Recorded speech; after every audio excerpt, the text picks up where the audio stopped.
네, 인구 위기, 저출생 문제는 우리나라가 직면한 가장 큰 위협으로 꼽힙니다. 이 문제는 여야가 따로 없는 문제라고 할 수 있습니다. 그래서 정부는 윤석열 정부 대통령은 대통령실에 저출생 대응 수석을 신설했습니다. 그리고 부총리급의 인구전략기획부 설치도 추진하고 있습니다. 초대 저출생 대응 수석으로 지금 일하고 계시는 유혜미 수석 모시고 직접 말씀 듣도록 하겠습니다. 수석님 어서 오세요. 안녕하세요. 지난달에 임명되셨잖아요. 네, 그렇습니다. 그때 그 대통령실에서 설명할 때 쌍둥이 남매를 키우는 40대 워킹맘 그리고 거시경제학자 이렇게 소개를 했는데 네, 맞습니다. 그 남매입니까? 예, 남매입니다. 몇 쌍둥이. 살이에요 지금? 지금 초등학교 6학년입니다. 예. 초등학교 6학년이요? 예. 그럼 아직도 좀 엄마의 손길이 필요한. 예, 그렇습니다. 그래서 저 대신 요즘에는 이제 남편이 아이들을 많이 챙기고 있습니다. 아 그렇습니까? 네. 예. 이렇게 그 쌍둥이를 키우면 힘드시죠? 물론 힘들죠. 그런데 이제 아이들이 또 큰 기쁨을 주니까요. 네. 또 아이들이 싸울 때는 왜 저럴까 싶다가도 또 엄마한테 와서 또 안기고 할 때는 네. 또 그런 행복이 없습니다. 그러니까 일가 가정을 어쨌든 양립하신 건데 예. 어떤 점이 제일 어려웠습니까? 무엇보다도 이렇게 인식이 그 사회적인 인식이 아이들을 돌보는 책임이 1차적으로 엄마한테 있다라고 생각을 하니까 그렇게 인식들 하죠. 예, 그래서 일하면서 아이도 돌보는 게 이제 엄마의 책임이다라고 생각을 하는 경우가 많고 네. 저도 이제 예외일 수가 없었기 때문에 네. 근데 두 가지를 동시에 100% 잘해내기라는 어렵지 않습니까? 네. 그러니까 아이들한테도 뭔가 구멍이 있는 것 같고 제가 잘 돌보지 못하는 것 같고 또 일을 할 때도 100% 집중하지 못하는 것 같으니까 양쪽으로 뭐 좌절감이나 죄책감이 드는 것이 가장 좀 어려웠다고 볼 수가 있고요. 네. 근데 저는 그래도 직업상 좀 시간을 유연하게 쓸 수가 있었는데 네. 시간을 유연하게 쓰지 못하시는 대부분의 이제 근로자분들은 사실 일과 가정을 양립하기 굉장히 어려운 상황에 처해 있으시기 때문에 그런 부분이 제가 좀 많이 기여하고 노력해야 될 부분이라고 생각하고 있습니다. 네. 수석님은 이제 대학 교수를 하셨으니까 네. 상대적으로 그런 점에 있어서는 좀 유연한 대처가 가능했는데 네. 정시 출근, 정시 퇴근이 기본인 대부분의 근로자들에게는 쉽지 않은 일이다. 그렇죠. 예. 지금 출산율이 아주 심각하게 낮아졌잖아요. 네. 그 근본 원인은 뭐라고 생각하세요? 저는 일단 청년들이 결혼과 출산을 꿈꿀 여유가 없다. 그것 때문에 지금 출산율이 낮아지고 있다라고 생각하는데요. 네. 보다 구체적으로 이제 말씀을 드리자면 네. 일과 가정을 좀 양립하기 어려운 여건 그리고 돌봄과 같은 이제 양육의 부담이 크고 거기에 이제 주거 부담까지 크다 보니까 이런 원인들이 작동을 해서 전반적으로 생활이 좀 안정되지 않으니까 결혼하기도 어렵고 결혼을 해도 좀 늦게 한다든지 아니면 결혼을 하고 난 이후에도 아이를 과연 낳을 수 있을까 이렇게 생각을 하는 그래서 이제 좀 저출생 현상이 심화되는 그런 원인이라고 생각을 하고요. 네. 여기에 좀 구조적인 원인까지 덧붙여져서 수도권 과밀이라든지 이런 것들이 경쟁이 격화되고 일자리를 찾기 어려운 상황으로도 연결이 되고 사교육비 부담도 이제 워낙에 크고 하니까요. 네. 이런 여러 가지 원인들이 복합적으로 나타나면서 이게 저출생이라는 현상으로 네. 드러나고 있다. 이렇게 보고 있습니다. 지금 우리나라의 그 저출생 이게 뭐 0.6으로 떨어질지도 모른다 이런 얘기도 있는데 이게 전 세계적으로 비교하면 어느 정도 심각한 거예요? 어느 정도 심각한지 말씀을 드리자면 네. 일단 이 합계 출산율이라는 개념이 있습니다. 네. 이제 우리나라의 이제 인구 구조 변화를 크게 저출생과 고령화로 요약해서 얘기를 할 수가 있을 텐데요. 네. 저출생과 관련해서는 합계 출산율이라는 개념이 한 여성이 가임 기간 중에 낳을 것으로 예상되는 출생아의 수입니다. 네. 그러니까 한 여성이 평생 동안 몇 명의 자녀를 낳을까 요건데 요 숫자가 지금 2023년에 0.72인데 네. 이게 세계 최저 수준입니다. 그러니까 세계에서 세계 최저예요? 예, 낳기로 1등이다라는 이제 말씀이고요. 근데 이렇게 출산율이 하락하는 속도도 유례가 없습니다. 보시면 2000년을 기준으로 봤을 때 우리가 자주 비교하는 이제 선진국들이 OECD 회원국이 있지 않습니까? 네. OECD 회원국의 평균 합계 출산율이 2000년에 1.7이었고요. 네. 이게 2021년, 21년 사이에 1.58로 퍼센트로 하면 7% 정도 줄었습니다. 근데 같은 기간 동안 우리나라는 45%가 줄었어요. 1.48에서 0.81로. 네. 그러니까 엄청나게 빠른 속도로 이제 줄어든 거고요. 여기에 고령화 속도도 빠릅니다. 우리가 고령화하면 가장 대표적으로 생각하는 나라가 일본 있지 않습니까? 네. 근데 이 고령화라는 게 결국 경제 내에 65세 이상 고령 인구의 비중이 빠르게 늘어나는 건데 이거를 고령화 국가라고 해서 이 고령 인구의 비중이 7%면 고령화 국가, 14%면 고령 사회, 그리고 초고령 사회는 20% 이상이 됐을 때 네. 이렇게 보거든요. 근데 일본은 고령화 사회, 즉 7%부터 20%인 초고령 사회까지 가는데 35년이 걸렸거든요. 네. 근데 우리나라는 내년에 초고령 사회를 진입할 것으로 지금 예상이 되고 있는데 25년입니다. 10년 단축했습니다. 아하. 그러니까 기록을 이거는 기록 단축이라고 경신을- 좋아할 일이 아닌데. 네, 계속해서 기록을 경신하고 있으니까요. 근데 지금의 인구 구조 변화가 그대로 계속된다고 가정을 하면 네. 통계청이 추산하기로 2072년에는 우리나라 인구가 한 30%가량 줄어들고 그래요? 여기에 고령 인구의 비중이 생산 가능 인구라고 하는 15세에서 64세 인구보다도 더 높아질 걸로 지금 예상이 되고 있거든요. 네. 지금은 생산 가능 인구 1명이 고령 인구 한 4명 정도, 아니 반대죠. 생산 가능 인구 4명이 1명의 고령 인구를 부양하는 수준이라고 하면 2072년에는 생산 가능 인구 1명이 1명 이상의 고령 인구를 부담해야 되는 상황이니까 얼마나 이 구조 변화가 심각한지를 좀 알 수 있을 것 같습니다. 지금 예로 드신 2072년이면 50년 후입니다. 그렇지. 네, 그렇습니다. 50년 후에는 이렇게 된다는 건데 네. 그 한 사회가 인구학적으로 지속 가능하려면 그 출산율이 몇은 돼야 돼요? 일단 일입니까? 이제 출산율이 2가 되면 예. 그 인구가 그대로 이제 안정적으로 2가 유지가 돼야 된다. 됩니까? 예. 예. 왜냐하면 이제 여성이 출산을 하고 2명이 이제 결혼을 해서 가구를 네. 이루지 않습니까? 그러니까 2가 되면 이제 안정적으로 그래도 인구가 유지가 되는 상황이고 네. 2보다 적으면 사실은 인구가 이제 경향적으로 감소될 수 예, 감소할 수 있는데 예. 사실 선진국으로 가면서 인구가 뭐 감소하거나 합계 출산율이 떨어지는 것은 일반적인 현상입니다. 네. 그런데 이게 너무 급격하기 때문에 미처 대비할 새도 없이 굉장히 급격한 변화를 맞게 되는 거는 여러 면에서 굉장히 부정적인 영향을 미칠 수 있기 때문에 저희가 적극적으로 네. 대응에 나서야 되는 거죠. 이게 이제 인구 통계 추이라고 하는 게 굉장히 정확하다고 그러더라고요. 이런 식으로 가면 언젠가 지구상에 한국 사람은 한 명도 안 남아 있는 시점이 어느 시점인가 올 거 아닙니까?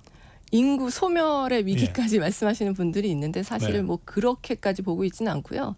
계속해서 가면 인구가 이제 상당수 줄어든 이후에는 좀 어느 정도 새로운 안정기로 찾아갈 것으로 보고는 있습니다. 예. 그러니까 국가가 완전히 사라질 정도라고 보지는 않는데 그런 건 아니고요. 한국인이 예. 없는 세상은 예, 그렇게까지 보고 있지는 않지만 아무튼 인구가 30% 줄어든 사회는 지금과는 완전히 다른 사회인데 지금 현재 시스템이 그대로 잘 작동을 할 수 있을지는 회의적이기 때문에 여러모로 어떻게 대응을 하고 그 상황에서도 어떻게 미래 경쟁력을 확보할 네. 수 있을지를 좀 모색해야 되는 그런 중차대한 시점이라고 보고 있습니다. 인구 30%가 준다는 건 지금 뭐 보통 5,200만 그러는데 한 3천만 시대로 떨어진다는 거 아닙니까? 예, 예. 그러면 어떤 변화가 생깁니까? 우리 사회에? 일단 이제 가장 중요한 변화는 이제 성장이나 이제 재정에 있어서 굉장히 부정적인 영향이 많이 미친다는 건데요. 네. 일단 성장 잠재력이 꺾인다고들 많이 예상을 하고 있습니다. 예. 일단 생산을 하기 위해서는 노동이라는 네. 중요한 자원이 필요한데 노동력이 줄어드는 거지 않습니까? 그러니까 생산이 줄어들 수밖에 없고 그리고 인재한테서 사실은 새로운 아이디어가 나오고 새로운 아이디어가 혁신의 기반이 되는 건데 인구가 줄어들면 인재 풀도 줄어드니까 혁신적인 아이디어가 나오기도 또 어려운 세상이 되지 않습니까? 그러니까 이런 면들이 사실은 성장 잠재력을 굉장히 훼손하는 것들이고요. 여기에 앞서 말씀드렸다시피 고령화가 빠르게 진행되다 보니까 생산 가능 인구보다 고령 인구가 더 빠른 속도로 늘어나면 이 고령 인구를 부양하기 위해서 재정 부담이 점점 더 커지는 거죠. 그럼 감당할 수 없는 위기에 몰릴 수가 있기 때문에 네. 이런 부분들이 굉장히 중요하고도 심각한 이제 변화를 초래하고 여기에 대응할 필요가 있는 것이죠. 보통 인구 정책 있잖아요. 저희가 제가 국민학교 다닐 때 초등학교를 그때 국민학교를 네. 불렀을 때는 진짜 이거 산하 제한 운동을 우리 어린애들도 맨날 떠들고 다녔어요. 네. 그런데 지금 세계 가장 빠른 속도로 지금 이 저출생 국가가 지금 되고 있다고 네. 하면 인구 정책이 굉장히 느리게 턴하는 것 같아도 한번 방향이 바뀌면은 또 걷잡을 수 없게 글로 가잖아요. 이런 정책 전환의 어떤 그 모멘텀을 아직은 우리가 놓치지 않았다고 보시는 건가요? 뭐 조금 늦은 감은 있지만 지금이라도 좀 더 근본적인 원인에 다가가고 있다는 점에서 이제 긍정적이라고 보고 있는데요. 네. 사실 저출생 대책이 이번 정부에 와서 새롭게 시행되는 것은 아니고 이전도 저출생 관련해서 여러 가지 대책이 시행이 됐습니다. 네. 근데 그런 대책들이 대체로 출산 전후에 발생하는 비용들을 좀 보전해주는 현금성 지원 대책이 많았거든요. 네. 그런데 그런 대책을 시행했음에도 불구하고 출산율은 계속해서 하락을 했단 말이죠. 네, 결과는 계속 안 좋았어요. 예, 그러니까 뭔가 더 근본적인 원인에 대한 접근이 부족했던 것이 아닌가. 이런 이제 반성하에 새롭게 나온 대책들이 6월 19일에 발표된 우리가 6.19 대책이라고 부르는 것들인데요. 여기에서는 크게 세 가지, 그 일과 가정을 양립하는 것, 그다음에 돌봄과 같은 양육 부담을 완화해 주는 것, 세 번째로는 주거 부담을 완화해 주는 것. 요 세 가지에 초점을 맞춰서 새로운 대책들을 내놨고요. 이런 부분이 기존의 이제 대책에 비해서는 진일보하고 보다 네. 근본적인 원인에 한 걸음 더 다가갔다는 점에서 굉장히 의미가 있다고 보고 있습니다. 하지만 이것만으로 다 해결을 할 수는 없다고 생각을 하고 보다 이제 구조적인 요인들 아까 말씀드렸다시피 수도권 과밀이라든지 뭐 아니면 높은 집값이라든지 사교육비 부담 이런 것과 같은 구조적 요인들도 저희가 계속해서 좀 이제 접근하면서 이제 풀어나가야 될 과제라고 보고 있습니다. 네. 이 저출산 문제를 이제 걱정하는 분들 중에는 뭐 1년에 40조 이상 지금 말씀하신 그 이전 정부들에서 저출산 문제를 해결하기 위한 예산으로 집행을 했는데도 결과는 계속 나빠졌다. 근데 그게 자꾸 변죽만 올려서 그랬다. 네. 그러니까 그냥 화끈하게 아기 낳으면 얼마씩 주자. 이게 제일 효과적이지 않냐. 예, 현금 지원 방식이라고 주장하시는 분들도 계시거든요. 예, 그렇습니다. 그동안 대책이 큰 효과를 못 봤다 보니까 보다 획기적인 것, 보다 네. 파격적인 대책을 요구하는 목소리가 굉장히 높은 건 저희도 알고 있는데요. 네. 저희가 이제 그런 정책을 살펴볼 때 가장 중요하게 생각하는 원칙이 두 가지가 있습니다. 한 가지는 얼마나 효과가 있느냐. 두 번째는 지속 가능하냐. 이 네. 두 가지를 원칙으로 살펴보고 있는데요. 일단 얼마나 효과가 있는지는 그 현금성 지원의 경우에는 여러 선행 연구들을 보면 효과가 좀 단기적이고 그렇게 크지 않다는 연구들이 많이 있습니다. 아하. 그래서 보다 효과가 큰 정책 위주로 좀 재구조할 필요는 있는 것 같고요. 네. 두 번째로 지속 가능성은 보다 획기적이고 파격적으로 금액을 올릴수록 보기에는 굉장히 획기적이고 파격적으로 효과가 있을 지속 것처럼 가능성은 점점 보이지만 낮아지겠네. 지속 가능성이 낮아진다는 것이 문제인 거죠. 그래서 이 두 그러네요. 가지 좀 원칙 하에 저희들이 좀 더 효과가 좋으면서도 지속 가능한 정책 위주로 좀 설계를 하려고 하고 있습니다. 네. 네, 저는 이 문제와 관련해서는 할 수 있는 건 다 하자는 생각인데요. 네. 뭐 일테면은 정책이라고 하는 게 늘 보면은 좀 보수적인 정책이 있는가 하면 좀 진보적인 정책도 있고 그렇잖아요. 네. 그러니까 이거를 여야가 진영으로 갈라져 싸우면 야 그거는 보수적인 거니까 안 돼. 그건 진보적이라서 안 돼라고 이제 막 배제하기 시작하면 별로 그 효과적이지 않다 이런 생각을 해요. 네. 그래서 할 수 있는 거 다 하자는 생각인데 그러다 보면 외국 사례를 자꾸 들여다보게 되잖아요. 네. 그러니까 수석님 보시기에는 지금 우리 문제를 해결하는데 나름 어쨌든 시사점을 주거나 도움이 될 만한 외국의 성공적인 사례들이 좀 있을 것 같은데 몇 가지 소개 좀 해 주실래요? 예, 그렇습니다. 일단 이 저출생 문제가 우리나라는 지금 굉장히 심각하게 바라보고 있지만 그 저출생과 관련된 대책을 시행했던 나라 그리고 그것을 효과를 본 나라들이 좀 있습니다. 그러니까 대표적인 예가 이제 독일하고 프랑스를 들 수가 있을 것 같은데요. 독일과 같은 경우는 뭐 부모 수당을 확대한다든지 아니면 전일제 학교를 이제 도입을 해서 좀 돌봄 부담을 낮춰주는 것, 그 다음에 육아휴직이라든지 뭐 출산 휴가를 갈 때 소득이 좀 떨어지지 않습니까? 그러니까 그런 소득 대체율을 높이는 정책, 뭐 이런 정책들을 시행을 해서 실제로 출산율이 반등한 그런 경험이 있습니다. 그래서 네. 94년에 독일은 이제 합계 출산율이 1.24명이었는데 한 2000년, 한 7, 8년 지난 후에 1.38명으로 좀 증가를 했고요. 네. 그 이후에도 효과가 좀 더 나타나고 있었습니다. 그러니까 실제로 한 10년 전후의 시계를 놓고 정책의 효과를 나타낸 경우가 있었고요. 프랑스 같은 경우도 강력하게 공공보육 서비스를 확대하는 것과 같은 정책을 통해서 네. 출산율이 이제 올라간 경험이 있고요. 일본도 사실은 뭐 2005년 대비해서 2015년에는 출산율이 한 뭐 0.2명 정도 반등을 했는데 그게 여러 가지 실시한 그런 정책들, 특히 일과 가정을 양립하기 좋게 만들어주는 그런 여건을 만들어주는 정책들이 그런 부분에서 이제 효과를 나타낸 경험이 있습니다. 그래서 네. 저희도 그런 부분에 굉장히 취약하기 때문에 일가정을 양립할 수 있는 환경을 만들어주고 관련된 제도를 정비하는 것으로 그 출산율이 좀 반등하는 효과를 볼 수 있지 않을까 기대를 하고 있습니다. 아까 그 6.19 대책이라고 그랬나요? 네, 예. 예, 거기 세 가지 대책 말씀하셨는데 네. 하나가 일가정 양립, 그렇습니다. 네. 그다음에 또 하나가 돌봄 서비스, 네. 그다음에 마지막으로 하나가 주거 부담을 주거 부담. 예, 완화해 주는 것이죠. 지금 독일이나 프랑스나 일본 사례는 이 첫 번째 네. 일가정 양립과 관련된 네. 또 돌봄과 관련된 그런 네. 선행 제도와 선행 어떤 연구들이 될 수 있겠네요. 예, 그런 그렇습니다. 것들이 다 좀 참고되고 수렴돼서 네. 정부의 종합대책이 발표됐다. 네. 그렇게 이해를 할 수가 있겠네요. 예, 그렇습니다. 근데 이런 문제는 어떻습니까? 그냥 좀 이민을 많이 받아들여도 되는 것 아니야. 어쨌든 총 인구수 증가가 되면 네. 뭐 경제 잠재력이라든지 하는 문제는 해결되지 않냐 이런 네. 주장도 있어요. 예, 그렇습니다. 그 부분도 저희가 이제 살펴보고 있는 부분인데요. 네. 일단 생산 가능 인구가 빠르게 급감을 하고 있기 때문에 여기에 대한 대책으로 생산 가능 인구를 확충할 수 있는 방안이 그 네. 말씀하신 그 외국 인력을 활용하는 게 한 가지 옵션이 될 수 있을 겁니다. 예. 그래서 그 부분과 관련해서도 앞으로 좀 중장기적인 계획을 세워야 되겠다고 저희가 보고 있는데 지금 현재는 뭐 고용 허가제 같은 것들이 이제 시행이 되면서 단기적으로 좀 이제 노동 공급이 부족한 부분에 외국 인력을 활용하는 방안으로 지금 외국 인력이 들어와서 상당히 기여를 하고 있는데요. 이거보다는 보다 중장기적으로 우리가 외국 인력을 어떤 식으로 활용을 할 것이고 어떻게 유치를 해야 되고 또 외국 인력이 우리만 이렇게 유치하려고 하는 게 아니라 다른 저출생으로 고민하고 있는 국가들도 다 유치하려고 하고 있기 그러겠네요. 때문에 예. 또 해외에서도 경쟁이 있거든요. 그러네요. 그래서 그런 면에서 또 우리나라가 얼마나 더 매력적인 옵션이 될 수 있을까 이런 여러 가지들을 좀 더 종합적으로 살펴볼 필요가 있는데 네. 이런 부분은 이제 인구부가 출범을 하게 되면 좀 더 이제 주도적인 역할을 할 수 있을 것으로 보고 그런 부분을 위해서 저희도 이제 사전 준비를 하고 있는 상황입니다. 지금 말씀하신 것 중에 하나가 이 필리핀 가사도우미를 이렇게 네. 입국시켜서 하는 그런 것이십니까?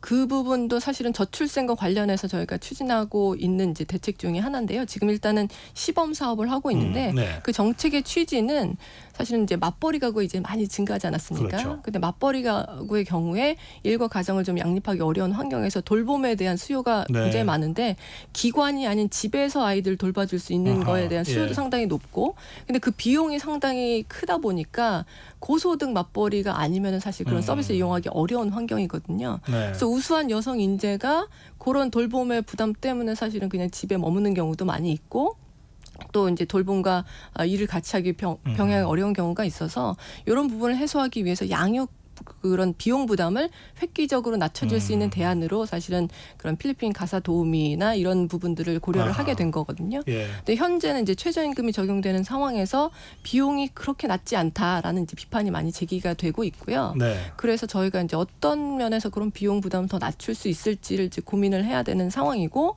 지금은 시범 사업이니까 시범 사업을 하면서 계속해서 이제 개선점들을 찾으려고 하는데요. 일본의 사례를 보면 일본도 이제 필리핀 가사도우미나 이런 돌보미들을 활용을 하고 있는데 좀 자격 요건을 깐깐하게 해서 조금 이제 비용 부담이 있는 그런 도우미도 있는 반면에 네. 이런 경우는 이제 어떤 기관에서 고용을 해서 파견하는 그런 형태가 될 거고요. 사적 계약의 형태로도 또 운영을 하고 있거든요. 이런 네. 경우는 비용 부담이 뭐 절반에서 3분의 1 수준으로 아하. 상당히 낮출 수가 있는 경우입니다. 그래서 저희도 좀 다양한 형태로 좀 도입을 한다면 원래 취지도 살릴 수 있고 다양한 수요를 충족시킬 수 있지 않을까 그렇게 보고 있는데 아직은 시범 단계라서 조금 더 이제 정책을 정교하게 좀 점검을 해야 될 필요는 있을 것 같습니다. 알겠습니다. 지금 이 일을 일단 대통령실의 수석실 신설로 대통령실 차원에서 좀 고민하고 지금 이제 큰 그림을 그리고 네. 있는 중인데 결국 이거를 힘있게 추진하려면 정부 부처의 신설이 필요하잖아요. 예. 그래서 대통령도 이 인구 전략기획부를 지금 강력하게 추진하고 있는데 근데 이 문제는 정치권에서 입법으로 해주지 않으면 불가능한 것 아닙니까? 예, 맞습니다. 이 문제 관련해서는 수석님 어떤 생각을 갖고 계십니까? 일단 인구부가 빨리 출범을 해야지 이 저출생 위기 대응뿐만이 아니라 그런 이제 인구 구조 변화 속에서 우리 미래 경쟁력을 제고하기 위해서 어떤 식으로 전략을 짜야 될지를 보다 이제 주도적으로 추진을 할 수가 있을 텐데요.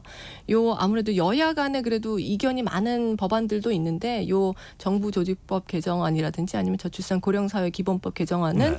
비교적 여야 간에 이견은 좀 적은 것으로 제가 알고 있습니다. 그래서 여야가 좀 타협을 해서 이런 법안은 좀 더 일찍 좀 처리를 해주시면 좋겠다는 바람이고요. 일단 법안이 통과가 되면 3개월 안에 이제 출범이 되게 되어 있습니다. 인구부가. 예. 그러니까 저희는 언제라도 이 법안이 통과될 수 있다는 이제 가정을 하고 지금 그 준비하고. 사전 작업을 위한 준비에 지금 박차를 가하고 있는 그럼 상황입니다. 수석님이 그 국민의힘 여당 네. 또 야당인 더불어민주당이나 다른 야당들하고도 이 문제를 가지고 좀 접촉하거나 하신 적은 있나요? 제가 얼마 전 이제 국회를 방문해서 국민의힘 이제 원내대표하고 그 행안부에서 행안위에서 지금 요 법안을 정부조직법 개정안을 통과를 시켜야 되는 거거든요. 그래서 네. 행안위 간사 맡고 있는 조은희 의원도 뵙습니다. 그래서 뵙고 뭐 어떤 상황인지 뭐 저희가 도와드릴 건 뭐가 있는지 네. 좀 말씀을 나누고 왔는데요. 아무튼 그 국회에서도 열심히 좀 논의를 해주시고 저희도 어떤 부분에서든 저희가 힘이 될 수 있는 부분 열심히 돕겠다고 말씀드렸고 계속해서 소통하고 있는 상황입니다. 더불어민주당하고는 아직 기회가 없었는데 그쪽도 이제 더불어민주당도 이제 당 대표도 선출이 되시고 네. 또 이제 정비가 되고 있으니까 그 부분도 저희가 소통에 또 적극적으로 나서도록 하겠습니다. 예, 마지막 질문 드릴게요. 네. 하여튼 이제 정치권이 입법으로 그 받침해주지 않으면 그 부총리급의 인구전략기획부는 출범 자체가 안 되는 거니까요. 네.